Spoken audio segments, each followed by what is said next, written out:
Langley. I'm here from Pendleton.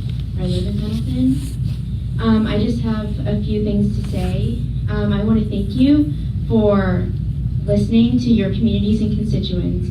As a former federal employee and public servant, I was often reminded that the people pay for my salary and I worked for the people. So I wanted to take a moment to remind you as well.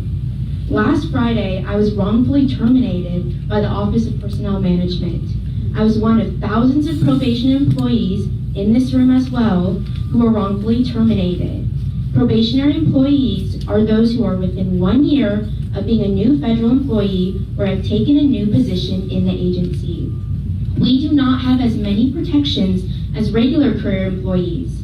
The Trump administration directly targeted working class Americans with the least working protections. You said it yourself, that higher grade employees have more protections and are harder to sue to the government.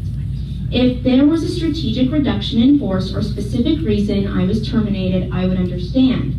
However, this was a blanket butchering of employees who will one day carry on and sustain the agencies. Instead of contributing to our communities in a productive manner, I am now being forced to file for unemployment and other government services. I firmly believe personally and as a public servant that we need to spend mine and your tax dollars in this room efficiently and effectively. Gutting one of the cornerstones of our nation's workforces is not the way to do it.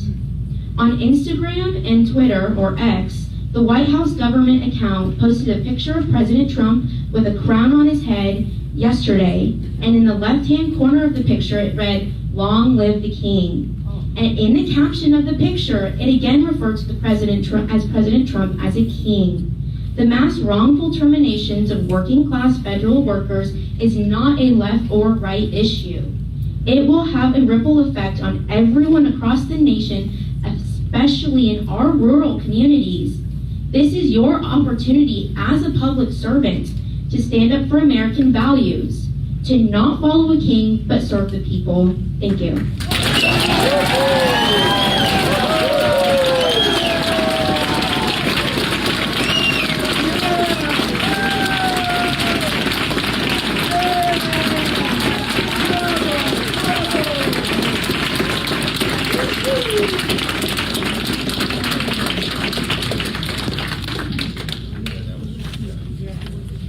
Thank you for your thinking and putting that together. It's nicely done.